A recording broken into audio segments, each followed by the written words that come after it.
오늘 주신 하나님의 말씀 보겠습니다. 창세기 9장 11절에서 16절 함께 살펴보도록 할게요.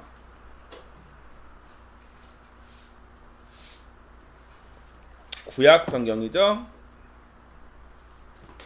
창세기 9장 11에서 16절을 목사님이 제가 화면으로 띄워놓을 테니까 우리 온라인 예배 드리는 분들은 화면으로 같이 함께 보도록 하겠습니다.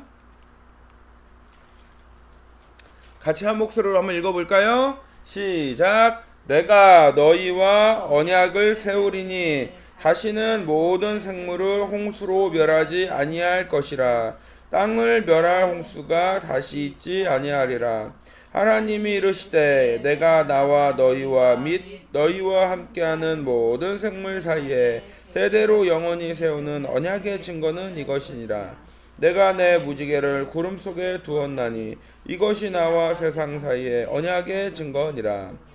내가 구름으로 땅을 덮을 때 무지개가 구름 속에 나타나면 내가 나와 너희와 및 육체를 가진 모든 생물 사이에 내 언약을 기억하리니 다시는 물이 모든 육체를 멸하는 홍수가 되지 아니할지라.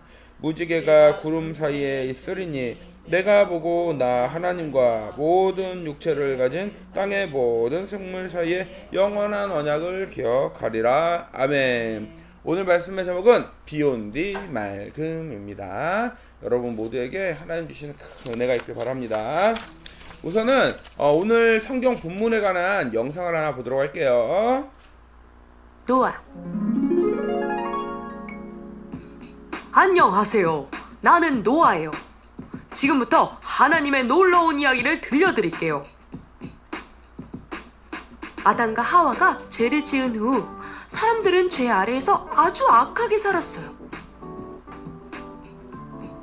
하나님은 온 세상을 물로 심판하기로 결심하셨죠. 그래서 하나님은 나를 부르셨어요. 나는 죄를 따르지 않고 하나님을 섬겼거든요. 노아야, 하나님, 제가 여기 있습니다. 하나님이 말씀하셨어요. 곧 큰 홍수가 일어날 것이다. 너는 커다란 배를 만들어 가족들과 들어가거라. 배 안에 들어간 사람과 동물만이 살아남을 것이다. 나는 하나님의 말씀에 순종했어요. 매일매일 뚝딱뚝딱 망치질을 하며 열심히 큰 배를 만들었죠. 하지만 사람들은 나를 비웃었어요. 도대체 저 큰 배를 왜 산 위에다 짓는 거야? 바보 같은 노아.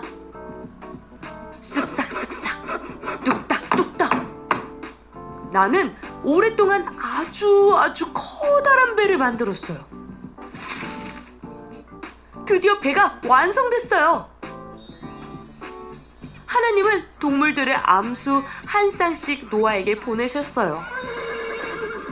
하나님이 말씀하신 그대로였죠.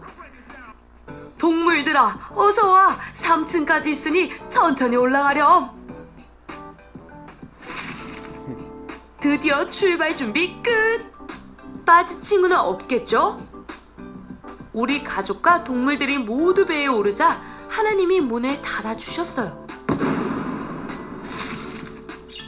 하늘은 맑고 화창했지만 나는 하나님의 말씀을 믿었어요. 아무도 믿지 않아도 나는 하나님의 말씀을 순종했어요. 저게 뭐야?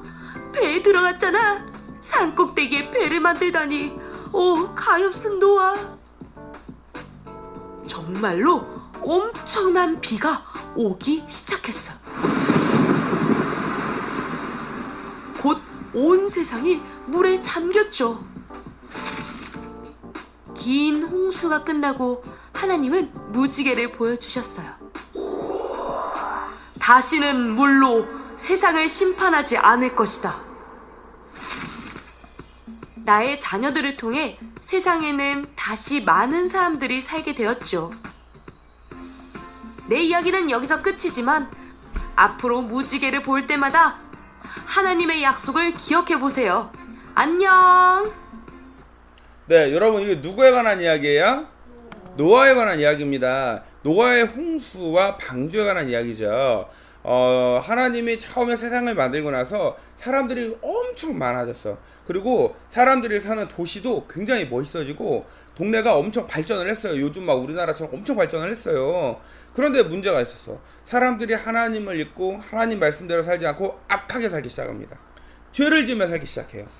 사람들이 악하게 살고 죄를 짓기 시작하는 가장 중요한 것은 하나님의 말씀을 멀리하기 때문이거든요. 그럼 하나님의 말씀을 멀리하고 뭐를 가까이 하냐? 자기의 욕심을 가까이 하는 거예요. 자기의 욕심과 자기의 이익을 가까이 하다 보면 늘 죄가 생기게 돼 있어. 그래서 하나님이 엄청난 홍수, 비를 내리고 40일 동안 쉬지 않고 비를 내려서 세상을 물에 가라앉게 그렇게 만들어 홍수를 내린 거예요. 심판을 하신 거예요. 자, 지금 비가 내리고 있어요. 우리나라도 많은 비가 내리고 있습니다. 근데 여러분 한번 잘 생각을 해봐야 되는 게, 원래 자연 상태에서 비가 그대로 내린다고 한다면 강을 따라서 냇물을 따라 강을 따라 큰 바다로 향해 들어서 사람들이 다칠 일이 없어요.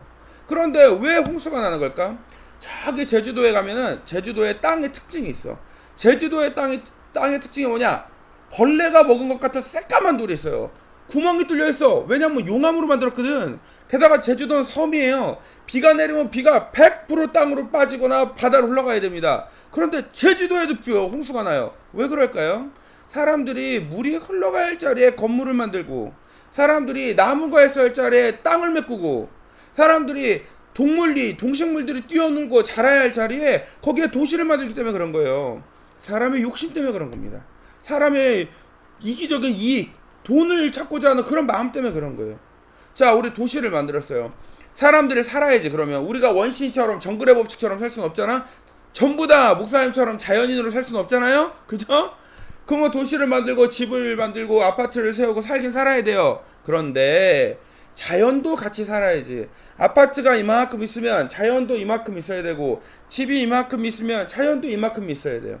또한 이 세상에서 비가 내리고 또 뜨거운 해가 내리쬐고 또 엄청난 추위가 몰려오고 할 때 그것을 잘 이겨낼 수 있도록 큼직큼직하게 빗물이 빠져나갈 구멍도 만들어야 돼요. 근데 그걸 똑바로 안 만들어. 왜 안 만들었을까?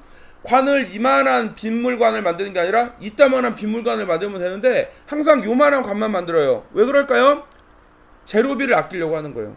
제로비 조금 아끼려고 하다가 물이 안 빠져가지고 이렇게 홍수가 나는 겁니다.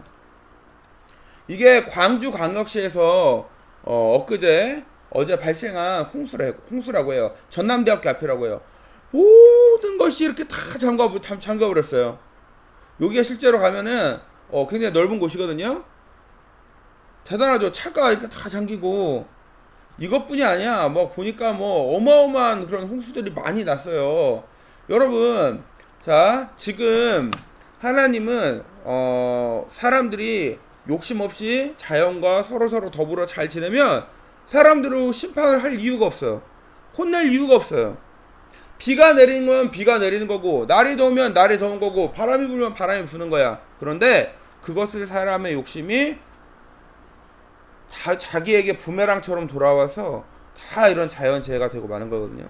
그래서 이거를 자연재해가 아니라 인재, 사람이 만든 재해다, 인재라고 하는 겁니다. 여러분, 비온 뒤에 맑음이 있으려면은 사람들의 욕심부터 내려야 될 거예요. 하나님 비를 계속 내려서 심판한다. 그게 아니라 비는 비대로 오는 건데 사람의 욕심이 재해를 만들고 있는 겁니다.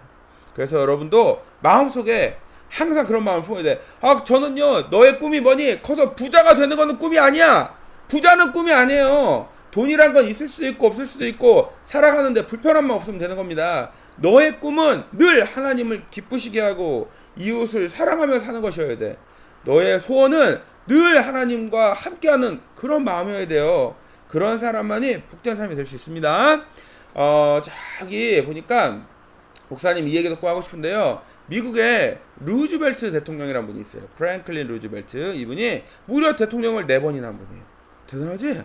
대통령 한 번 하기로 어려운데 4번이나 했어요. 그런데 이분은 엄청 똑똑하고 대단한 분이었거든요. 멋진 정치인이었거든. 그런데 30대 시절에, 젊은 시절에 소아마비 판정을 받고 맙니다. 그래서 소아마비 판정을 받으면 걷지를 못해요. 지금은 뭐 그런 약, 주사도 있고 하지만 그때는 그런 거 없었어. 그래서 결국 그분은 휠체어를 이용하여 삶을 살아야만 했습니다. 하지만 절망하고 말았죠. 왜냐하면 미국에서 가장 열정 있고 에너지 넘치는 사람이었거든. 그런데 그 30대 젊은 나이에 휠체어를 이용할 수밖에 없는 장애인이 되었잖아요. 근데 그때 그 옆에 부인이 있었어요. 배우자분이. 이 에밀리 프랭클 루즈벨트라는 분인데, 이분이 뭐라고 하냐면은, 여보, 이렇게 왜 처져 있고 우울해하고 울고 있습니까? 다시 활동을 해야죠. 그러니까 루즈벨트가 뭐라고 하냐면, 난 이제 모든 것이 끝났고 세상에 절망밖에 남은 게 없어요 라고 할 때 그 부인이 이렇게 얘기합니다. 여보, 나는 당신의 다리를 사랑한 게 아니라 당신 자체를 사랑했어요. 우리 같이 한번 해봐요 라고 했어요. 그러자 루즈벨트가 그 말에 힘을 얻고 다시 믿음을 갖고 일어났다는 거예요. 여러분, 우리가 많은 사람들이 지금 절망에 빠져 있어요. 하지만 아까 우리 영상에서도 봤듯이 1%의 희망이라도 있다면 우리 기독교인들은 그 1%의 희망을 갖고 다시 일어나는 거예요. 세상의 사람들이 많이 욕심을 부르고 학교에서도 보면 친구들이 이기적인 사람들이 너무너무 많아. 어른들도 그런 사람이 너무너무 많아. 하지만 선한 마음을 갖고 있는 1%가 있다면, 조금 더 많아서 한 3%만 된다면 하나님이 이 세상을 심판하지 않고 다시 이렇게 세울 겁니다. 모세 시절에도 그랬거든. 모세한테 하나님이 딱 갔는데, 야, 여기가 너무 악해가지고 안 되겠어. 이거 다 아브라함 시절에 아브라함이 이렇게 여행을 하고 있는데 여기를 없애버려야겠어 했더니 아브라함이, 왜 이러세요? 거기 착한 사람 한 명 있으면 어쩔 건데요? 그러니까 알았어, 한 명 있으니까 봐줄게. 그랬어. 한 명만이라도 찾으면. 그랬더니 아브라함이, 만약에 착한 사람 10명 있으면 어쩔 건데요? 알았어, 10명 찾으면 봐줄게. 알았어, 10명 말고 100명 있으면 어쩔 건데? 알았어, 100명 있으면 봐줄게. 이걸 또 거꾸로 100명 있으면 봐줄게, 10명 있으면 봐줄게, 1명 있으면 봐줄게. 그래, 한 명의 의인만 있어도 하나님은 세상을 심판하지 않아요. 저는 우리 하울교회 다니는 모든 우리 사람들이, 우리 어린이, 청소년, 어른 모두가 그 한 명의 의인이 되었으면 좋겠어요. 그리고 그 1%의 희망을 갖고 이 세상을 다시 건강하게 살리고 이런 자연재해도 이겨내고 또 어려움에 처한 사람들도 기도하고 도와줄 수 있는 우리 모두가 되길 바랍니다. 그럴 때 하나님이 노아를 통해 세상을 구원한 것처럼 우리 하울교회 다니는 모든 사람들을 통해서 이 세상을 다시 건강하게 살릴 겁니다. 그리고 그러한 희망을 갖고 우리가 이번 한 주도 보내봅시다. 태풍이 온다고 그래요. 지금 올라오고 있어요. 내일 오후 3시에 부산으로 올라올 거예요. 많은 피해가 예상돼요. 지금 부산, 경남 이쪽으로. 여러분 꼭 같이 기도할 수 있는 그러한 시간들이 되길 바랍니다. 네, 기도하겠습니다. 사랑의 하나님, 우리를 사랑하시고 자비를 베푸시는데 우리 사람들은 그 은혜를 모르고 욕심만 부리며 살아갑니다. 한 사람의 의인만 있어도 이 세상을 살리신 것처럼, 1%의 희망만 있어도 죽음을 이겨내게 하시는 것처럼, 우리가 노아처럼 의로운 사람이 되어 이 세상을 위해 방주가 되게 하여 주옵소서. 예수님의 이름 받들어 기도합니다.